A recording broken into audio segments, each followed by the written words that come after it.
Bienvenidas y bienvenidos al cierre de Otro México sí es posible. Como ustedes saben, es un programa en redes sociales para promover la cultura política y la defensa de las instituciones democráticas. Pues qué lástima que es el último programa, pero ¿qué creen? Traemos un gran tema, un tema muy interesante y con una gran invitada. Julie, platícanos. Claro. Bueno, pues muchas gracias, César. Y yo quiero pues agradecer de manera muy especial a la doctora Ninfa por estar aquí el día de hoy con nosotras. Muchas gracias. Doctora. Déjenme comentarles que pues efectivamente vamos a cerrar con broche de oro esta tercera temporada de su programa Otro México sí es posible y presentarles a la doctora Ninfa Elizabeth Hernández Trejo. Ella es politóloga, es feminista, doctora en Ciencias Políticas y Sociales, es profesora de la Facultad de Ciencias Políticas en la UNAM, también da clases en la UACM, pertenece a la red de politólogas No Sin Mujeres y es candidata al Sistema Nacional de Investigadores. Ella, dentro de todos los temas que maneja, sus líneas de investigación, sí, claro, ese es otro reconocimiento además, son innovación democrática, participación ciudadana, voto electrónico, democracia electrónica, violencia política contra las mujeres en razón de género. Y doctora Ninfa, muchas gracias por estar aquí. Muchas gracias por la invitación a ustedes. Pues acompáñanos porque vamos a estar el día de hoy Julieta Camacho y su amigo César Arenas. Pues sí, pues bueno, pues muchas gracias, doctora. ¿Algo que quieras agregar en esta presentación? Bueno, primero, pues muchísimas gracias por la invitación a este espacio. Siempre es un gusto platicar y obviamente discutir estos temas de manera pues más amplia, más allá de la academia. Entonces, muchas gracias por la invitación. Gracias, bienvenida. Gracias, bienvenida. Bueno, y pues para ya entrar en la materia que nos compete en este programa, pues les reitero, el tema es la participación ciudadana y el uso de las tecnologías en la política. Así que, doctora, quiero preguntarte, pues en primer lugar, que nos platiques en qué consiste esto de la innovación democrática. Bueno, pues la innovación democrática es un concepto muy nuevo, relativamente nuevo, para el área del todo el tema de las ciencias sociales, para la ciencia política. Son mecanismos de reciente creación me refiero a que son mecanismos que tendrán a lo mejor máximo 30 años de existencia, que se han implementado con el propósito de incorporar a la ciudadanía al proceso de toma de decisiones. Y es importante porque difieren de otros mecanismos como los de democracia directa. Mecanismos de democracia directa encontramos pues algunos cuantos, ¿no?, que son precisamente el plebiscito, el referéndum, la consulta ciudadana o popular, la iniciativa ciudadana, la revocación del mandato. En cambio, la innovación democrática tiene características particulares y por supuesto mencionar aquí ejemplos particulares se puede, pero mencionar aquí todos los mecanismos de innovación democrática es imposible, porque así como han sido nuevos en su implementación precisamente, han sido muy novedosos en ese sentido y en diferentes contextos han tenido denominaciones diferentes. Uno de los ejemplos más emblemáticos que se sostiene en la literatura, yo también sostengo que es así, es precisamente el del voto electrónico, el del presupuesto participativo, que además es el más replicado a nivel mundial. Y, por ejemplo, pues ese tiene el mismo denominativo en todos los lugares donde se implementa. Pero, por ejemplo, si te vas al caso de otro ejemplo de innovación democrática, como son los comités ciudadanos, pues aquí en el caso, por ejemplo, de México, teníamos comités ciudadanos en la Ciudad de México hasta el 2018. Pero con la entrada en vigor de la nueva ley de participación ciudadana de la Ciudad de México, se pasaron a denominar comisiones de participación comunitaria, pero tienen el mismo sentido que un comité ciudadano, por ejemplo. Y en algunos otros lugares de otros países se denominan, por ejemplo, consejos ciudadanos, ¿no?, comisiones ciudadanas, es decir, tienen más o menos el mismo sentido, pero se adaptan precisamente a las necesidades del contexto precisamente donde se están implementando. Entonces, hay que entender que, es la propuesta inclusive que yo al menos traigo, que pues obviamente tienen características diferentes, se enfocan en la participación ciudadana, tanto la innovación democrática como los mecanismos de democracia directa, pero tienen características diferentes. ¿Cuáles son? Pues en primer lugar, que por ejemplo la innovación democrática se llega a replicar con más éxito y a implementar con más éxito en el ámbito local. No pasa así, por ejemplo, con los mecanismos de democracia directa, en donde ahí sí, por ejemplo, tienes un uso a nivel nacional. Otro ejemplo también, otra característica, es que ahí empiezan a sobresalir ciertos actores sociales que empiezan a tener importancia de manera muy específica para el mecanismo, y en este caso es la sociedad civil. Empieza a tener un papel fundamental precisamente en estos mecanismos. Otro elemento también que la hace diferente es que, a diferencia de los mecanismos de democracia directa, la innovación democrática no necesariamente está regulada por un marco legal. Es decir, generalmente ya los mecanismos, un plebiscito ya está regulado en el marco legal, el marco normativo correspondiente, pero, por ejemplo, un presupuesto participativo no necesariamente tiene esa característica de estar normado. Depende un poco de la voluntad política. Y bueno, pues esas son algunas de las características que podría mencionar precisamente de estos mecanismos. Doctora, ¿y cómo surge entonces el presupuesto participativo? No en términos de una ley, ¿no? de esta discusión, sino en términos sociales o políticos. ¿Surge porque por la desconfianza, por buscar certeza, por el interés de la ciudadanía en participar?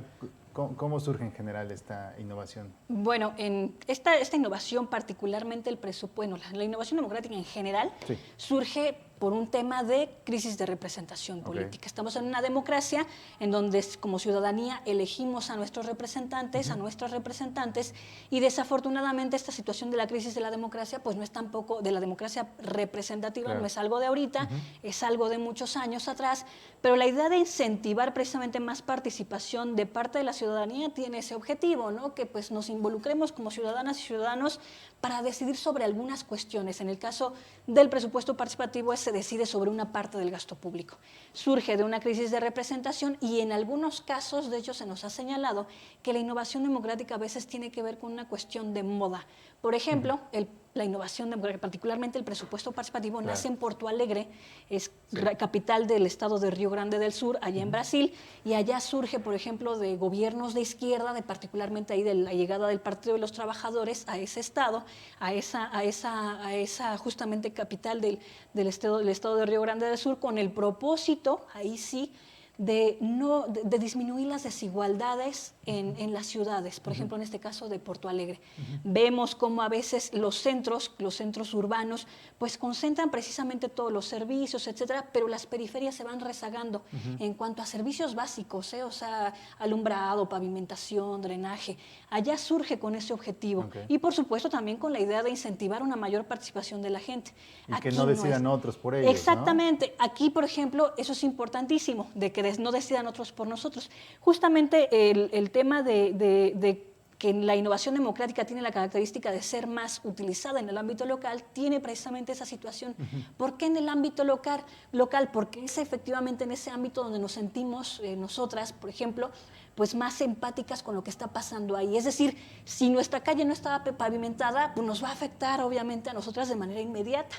Y entonces la idea de involucrar a la ciudadanía en ámbitos de su localidad tiene ese propósito, ¿no? De, pues mira, tú sabes lo que te hace falta a partir de que sales de la calle, de la puerta de tu casa y ves precisamente todas las carencias que tienes. Ese es un poco el ánimo también de la innovación democrática y particularmente, por ejemplo, de los presupuestos participativos, ¿no? No nada más aumentar la participación ciudadana para que ya no tengamos un estilo de política de paternalismo, de que todo viene de arriba hacia abajo, sino que nosotras y nosotros también nos involucremos y, por supuesto, con esa participación ciudadana, pues generemos también una situación de alzar la voz, señalar qué es lo que nos está haciendo falta y pues generar una especie de interlocución también con nuestras y nuestros representantes.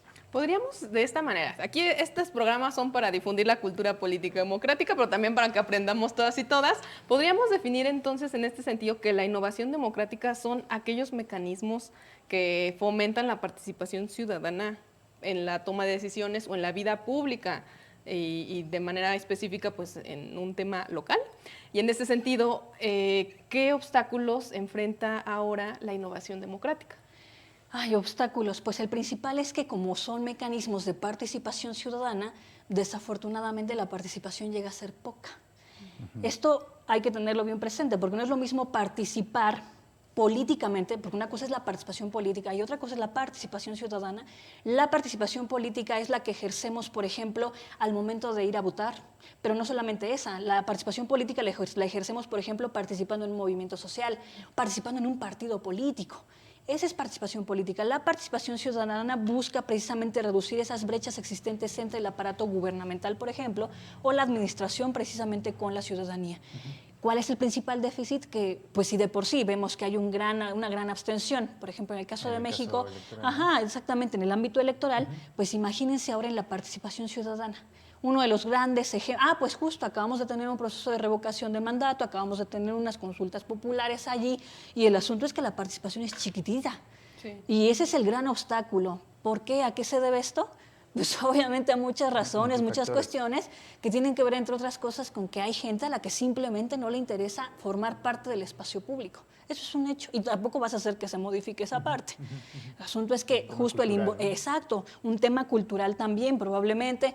Acá dicen que tenemos mucho el tema de la cultura del propio fraude, ¿no? El propio fraude, De la desconfianza. exactamente, por la desconfianza en las instituciones. Y entonces eso afecta la participación tanto política como ciudadana, pero la gente, lo que a lo mejor el desconocimiento también de con qué mecanismos contamos para acercarnos a ese espacio público es uno de los factores, y pues el hecho de que mucha gente no quiere participar, no quiere acercarse a la cuestión política, a la cuestión pública, pero eso sí, cuando ven el problema de que, híjole, mira, me quedé sin luz y que toda mi calle se quedó sin luz, pues ahí sí, ¿qué situación o qué acciones generamos precisamente para ser también parte de esa toma de decisiones que pues obviamente nos tiene que beneficiar, ¿no? De alguna manera?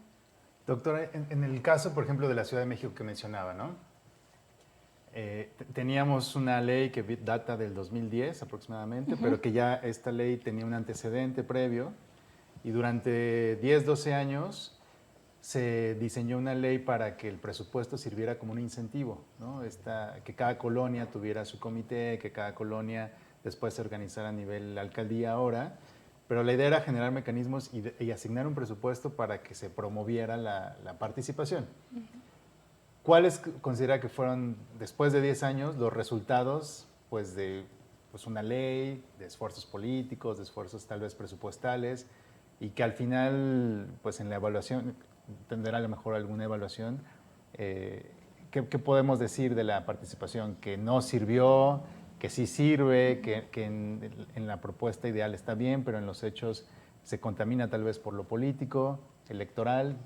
¿Qué podría decirnos al respecto? Ok, bueno, justo una de mis principales investigaciones ahorita, justo en este momento académico de mi vida, es precisamente el tema de la innovación democrática, participación ciudadana, y enfocándome sobre todo en el presupuesto participativo y sobre todo en la Ciudad de México. Pues bueno, en efecto, el presupuesto participativo se incorpora en el entonces DF en el año 2010. A partir de 2011 y hasta 2018 tuvimos consultas continuas en el mecanismo de presupuesto participativo. Hasta por internet se podía También por internet. A partir de votar. 2012 pudimos votar también por internet, a través inclusive de en la Ciudad de México al menos, a través de una plataforma que el Instituto Electoral de la Ciudad de México, entonces DF, creó, que se llama Sistema Electrónico por Internet. Pues bueno, ¿cuál es el asunto de la participación ahí?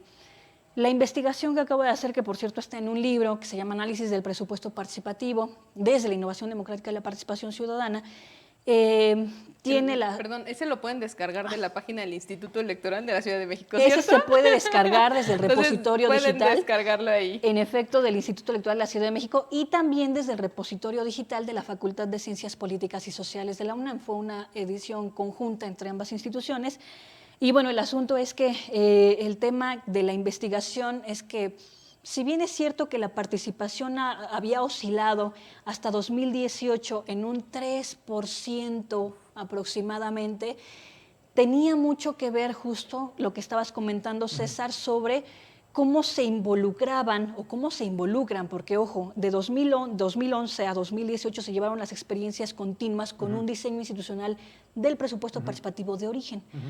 Viene en 2018, viene la elección precisamente para renovar la jefatura de gobierno, para renovar el Congreso de la Ciudad de México. Gana Claudia Sheinbaum, porque aparte ustedes deben de saber que este proyecto de presupuesto participativo en la Ciudad de México es incentivado precisamente por el PRD aquí en la Ciudad de México. Viene la alternancia en la entidad, en la capital, y lo que pasa es que se abroga la ley de participación ciudadana del Distrito Federal y se deroga una nueva ley de participación ciudadana de la Ciudad de México.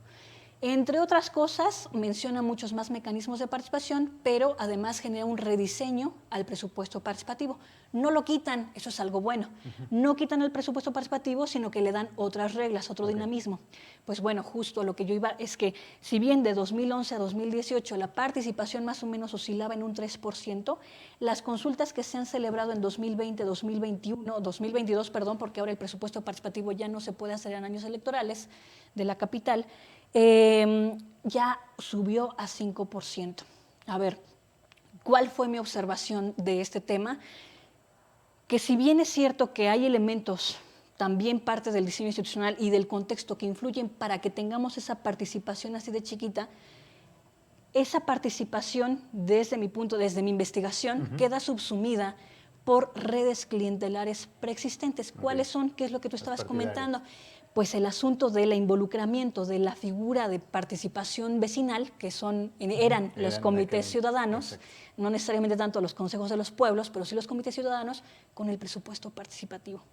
Ahora ya no son comités ciudadanos ni consejos de los pueblos, no son colonias ni pueblos originarios, son unidades territoriales y son comisiones de participación comunitaria, que siguen teniendo un papel fundamental en el mecanismo, pero lo que pasaba en ese entonces, desafortunadamente, es que sí había redes clientelares del partido, en este caso en el poder, para poner precisamente las fórmulas de comité, ¿no?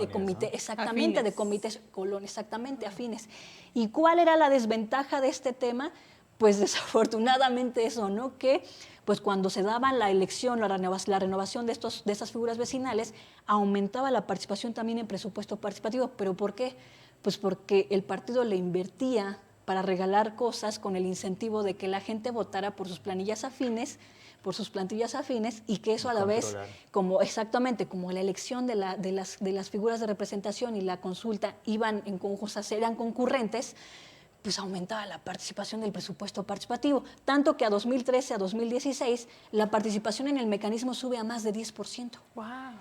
Pero justo ya en los demás está en promedio en 3%. Entonces, desafortunadamente, también esa situación pues es algo que no necesariamente contribuía precisamente a la participación o no contribuía de buena manera, porque hay que señalarlo, y un poco le estaba comentando yo hace rato eso, que mucho tiene que ver también con el desconocimiento ciudadano precisamente a generar estos índices tan chiquitos, porcentajes tan chiquitos de la participación ciudadana. Y esto que comentas, doctora, pues es una parte bien interesante porque yo ya me andaba imaginando en mi cabeza que aumentaba la participación porque existían las figuras y que ya la gente se iba acostumbrando y veía, ¿no? Pero qué interesante lo que nos comentas. Y en este sentido preguntarte, ¿cómo calificas la cultura política de la ciudadanía en relación con la participación ciudadana?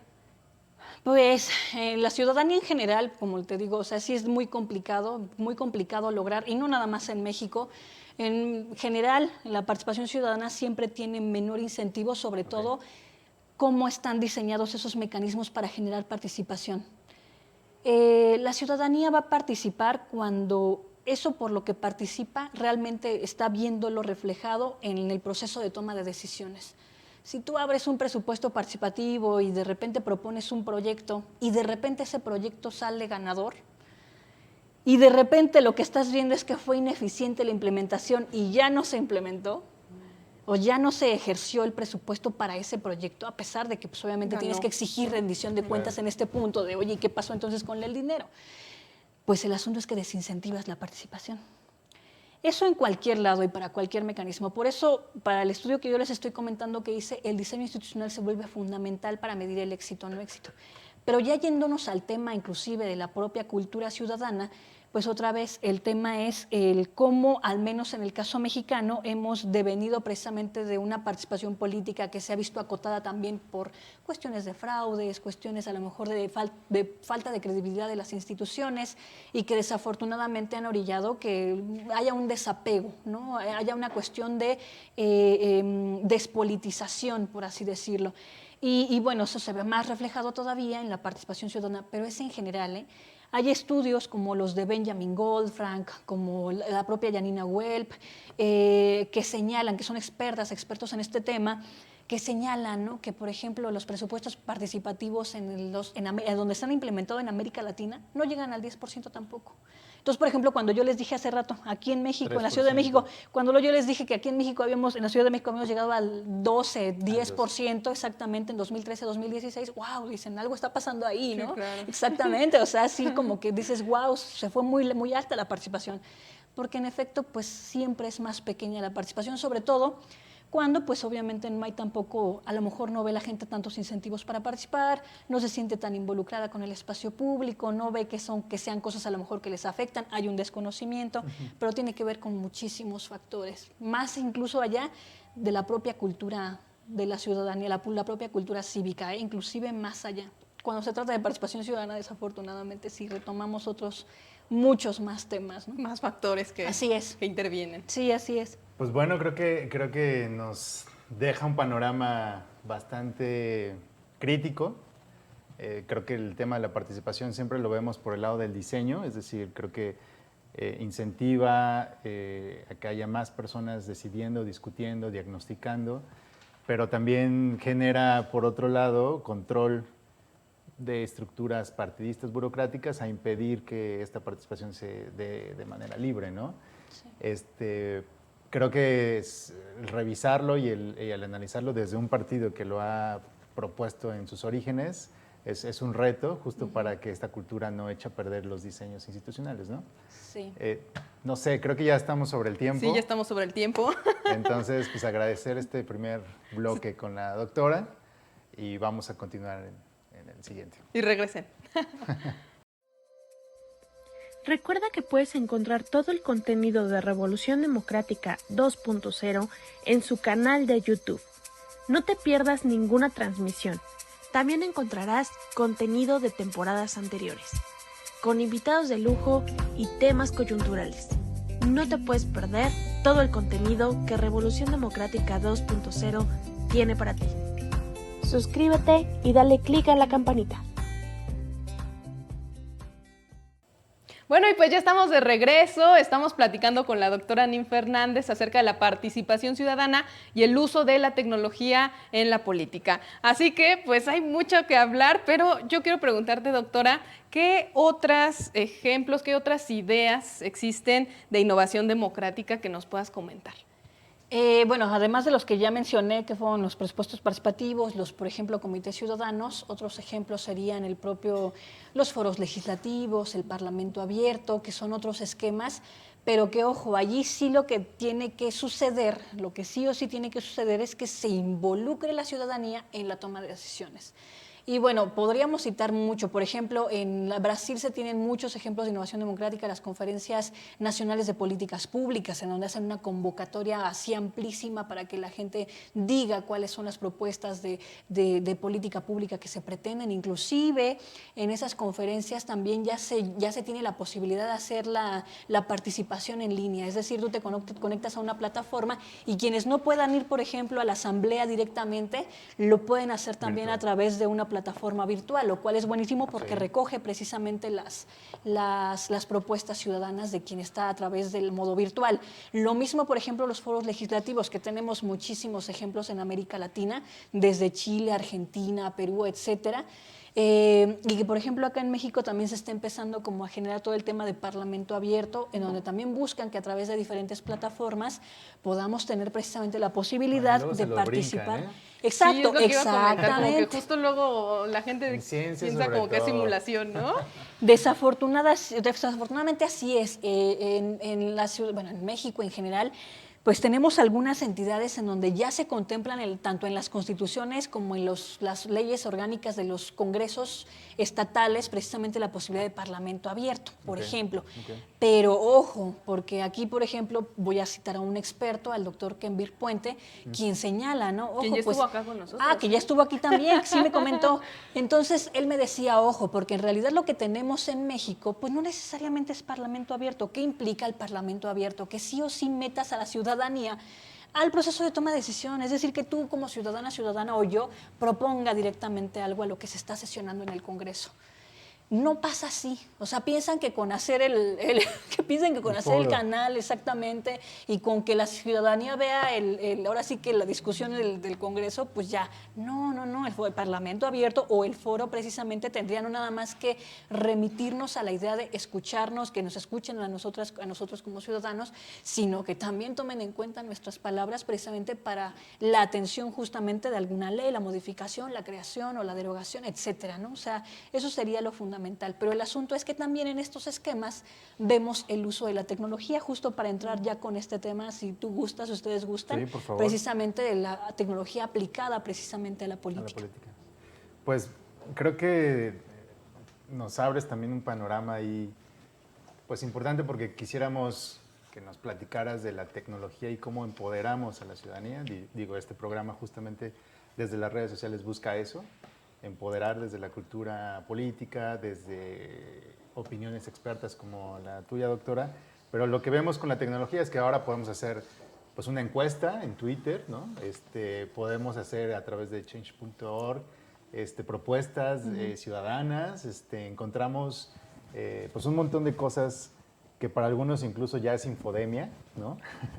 Pero podemos informarnos, empoderarnos, pero la tecnología nos ha ayudado como a romper barreras en este sentido, ¿no? Sí, sin duda. Cuando nos remitimos al tema del uso político de la tecnología, bueno, no es que sea tampoco de ahorita, ya tiene años, y el asunto es que lo primero que se dejó ver, se dejó vislumbrar con el tema de usar la tecnología también para la cuestión política fue eso, ¿no? Más ventajas.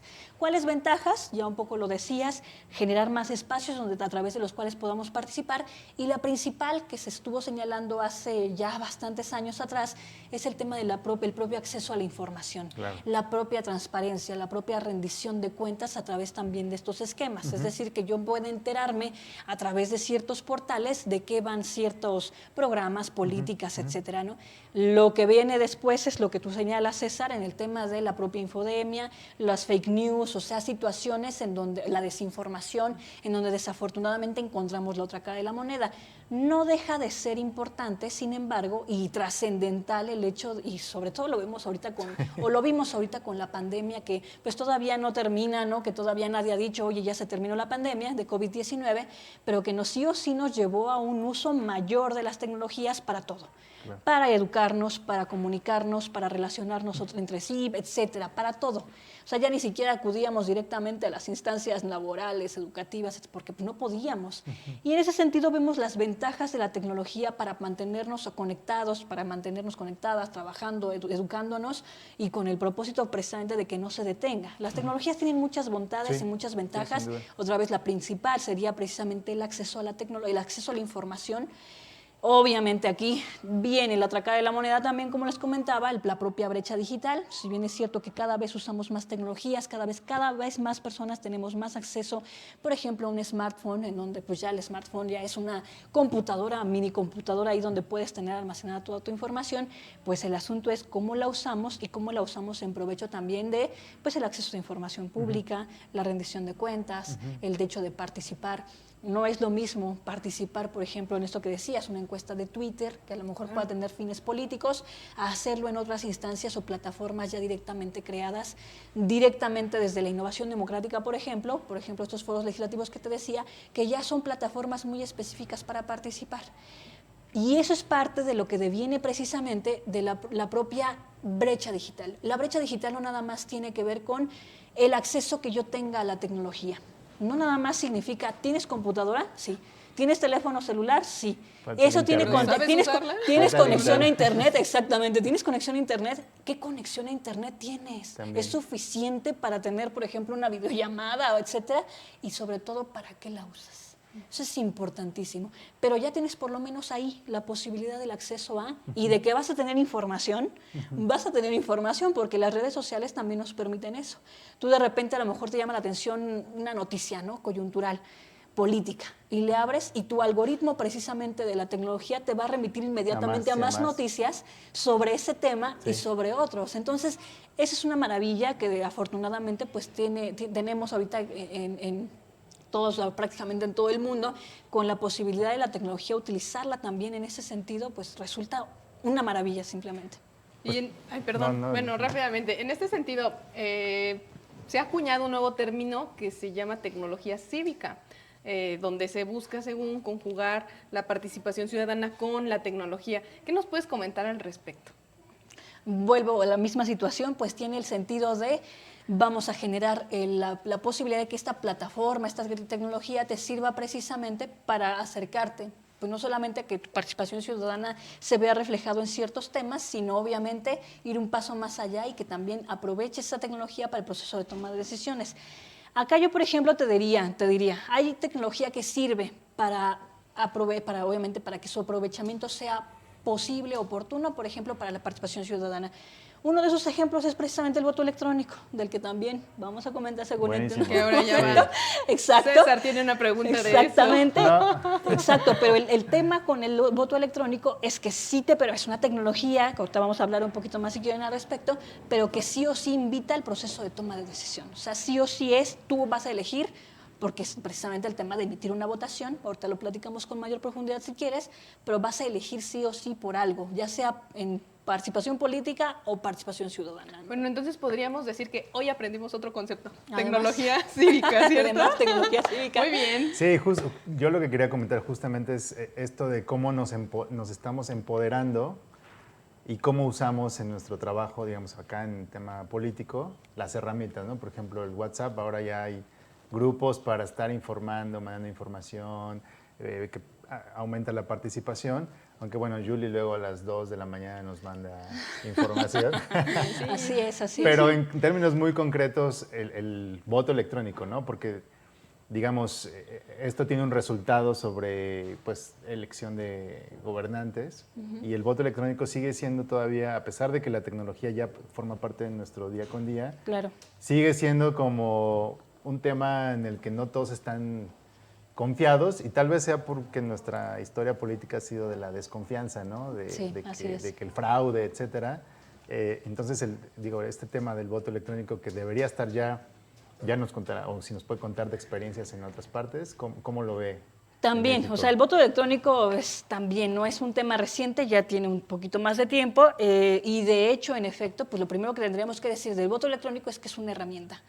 Es una herramienta que nos va a permitir o nos va a facilitar la idea de la emisión del sufragio o incorporar la tecnología a otros procesos, a otras etapas de, por ejemplo, los procesos electorales o procesos participativos, porque eso es a lo que iba hace rato con mi intervención. El voto electrónico no nada más se usa para procesos electorales, para la elección de representantes populares. El voto electrónico se usa también para, por ejemplo, plebiscitos, referéndums, claro, revocación del mandato, lo utilizamos en México, la revocación del mandato para la elección de, en este caso, de conacionales en el extranjero.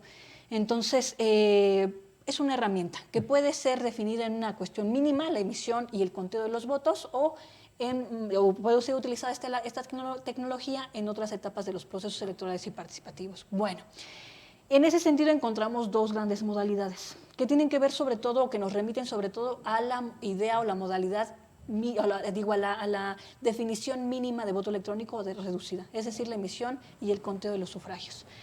En esa definición, en esa cuestión mínima, ubicamos dos grandes modalidades: el voto electrónico presencial y el voto electrónico remoto. Okay. El voto electrónico presencial se lleva a cabo hoy por hoy a través sobre todo de urnas electrónicas. Urnas electrónicas. Antes teníamos diferentes mecanismos para la emisión del voto presencial, por ejemplo, los lectores ópticos, los escáneres de votos, etcétera. O sea, pero ya eran más mecánicos que otra cosa. Okay. Ahorita las urnas electrónicas son completamente automatizadas, mientras que el voto electrónico remoto, pues sí tienes la posibilidad de votar desde un teléfono celular, desde una tableta, desde una televisión digital, una computadora, siempre y cuando tenga la conexión a internet. No necesariamente así el voto electrónico presencial. La ventaja del voto electrónico remoto es que tú puedes votar desde donde te encuentres. Claro. O sea, puedes estar en tu domicilio, puedes estar lejos de tu domicilio, y si tienes la posibilidad de votar con voto electrónico remoto, lo haces. Las suspicacias que genera el voto electrónico han sido muchas. Se han reducido con base en el uso y perfeccionamiento de la tecnología. Eso es un hecho. La tecnología se perfecciona. Ustedes lo han visto. Nosotros tenemos, claro. Yo por ejemplo, voy a hacer un comercialote. Yo uso iPhone.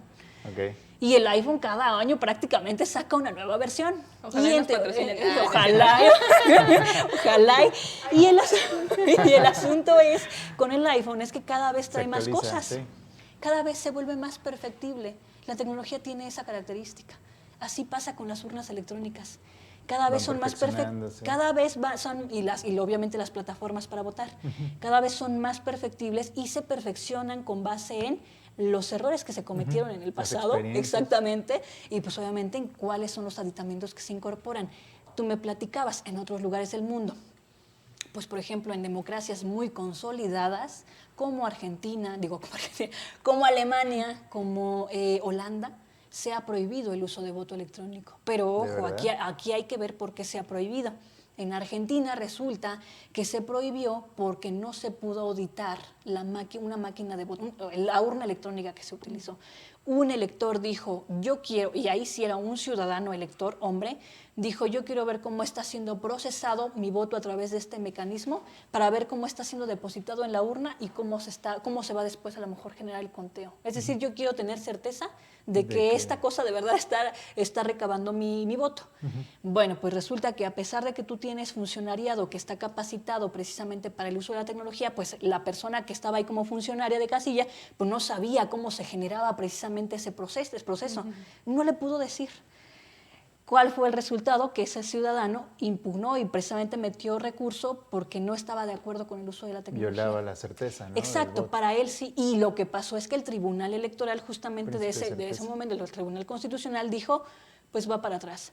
No porque no pudiera ser auditada la tecnología, ojo, ese es uno de los grandes requisitos. Tiene que ser auditada la tecnología. Es decir, tienes que tener actores externos que te permitan justamente ver cómo está el funcionamiento de la tecnología al interior, que tú comprendas exactamente cómo va a caer el voto, cómo va a ser contado, y se puede hacer, pero efectivamente es un requisito extra que a lo mejor en ese 2009, que pasó esto de Alemania que les estoy platicando, pues no pasaba, no existía. Lo que no representa, que no significa necesariamente que pues justo no se puede generar suspicacia en otros lugares del mundo. En la República Dominicana en 2020 se acaba de inaugurar la urna electrónica, ahorita que estuvimos de pandemia, y también presentaron fallas las máquinas de votación. Y qué bueno que mencionas este tema porque sabemos que realizaste una investigación sobre voto electrónico durante la pandemia. ¿Y qué nos puedes comentar al respecto? A ver, ¿Qué encontraste? sí. ¿Cuál fue tu hipótesis? ¿Qué onda? Yo ya tenía años porque también justo veo el tema de voto electrónico. Yo soy más pro voto electrónico, creo que sí o sí la tecnología nos está llegando en diferentes momentos de nuestra vida y no utilizarlo en procesos político-democráticos me parece absurdo. Sobre todo porque hay cuestiones que se tienen que superar. Y yo creo que sí la tecnología puede abonar para generar certeza, confiabilidad en ciertas instituciones, ¿no? Y finalmente porque nos rebasa la tecnología, ¿eh? O sea, como les platicaba hace rato, el asunto de la emergencia sanitaria, de una cuestión de esta naturaleza que sí o sí nos hizo ver la cuestión de la tecnología y su uso en nuestra vida cotidiana, pues obviamente te hace pensar en qué tan lejos estamos a lo mejor de que pase otra cuestión como estas, ¿no? Y de que sí o sí tengamos que acudir otra vez a las tecnologías o más. Bueno, pues el asunto es que yo siempre he sido más pro voto electrónico que en contra, obviamente con las reticencias, con obviamente las suspicacias que se deben de tener, tomando en cuenta todos esos elementos. En México, al menos, por ejemplo, lo que tenemos es que sí hay sí hay mucha resistencia.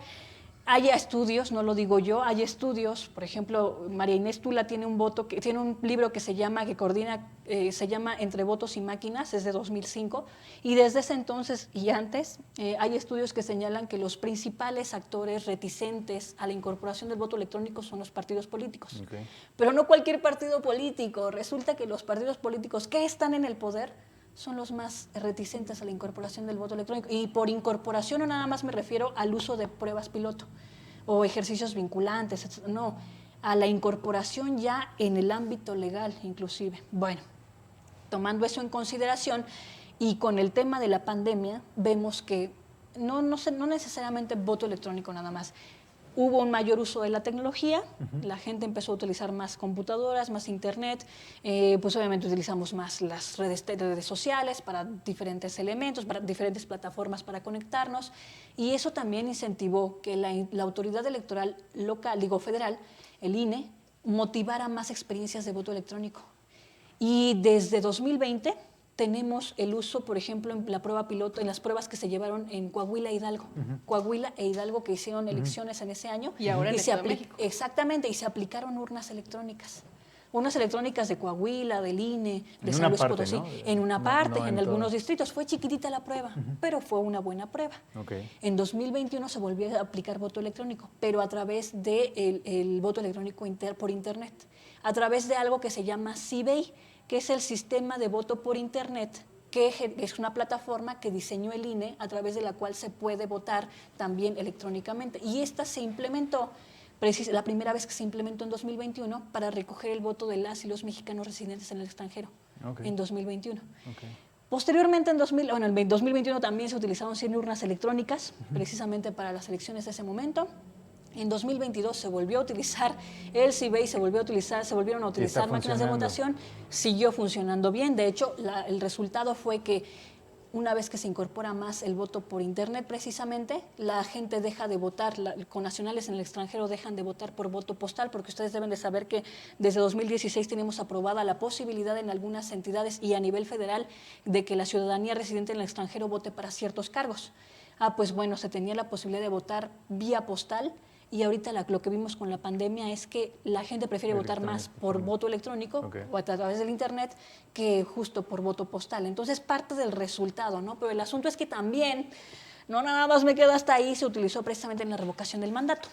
Es un mecanismo de democracia directa. Y finalmente se va a utilizar también el CIVEI precisamente para la elección, ahorita que ya está a la vuelta de la esquina, justamente del voto en el extranjero de Estado de México y Coahuila también. Entonces, no hay que tenerle miedo al voto electrónico, hay que perderlo, hay que informarnos, hay que conocerlo. Sí, decía que la clase gobernante es la que no le gusta eso.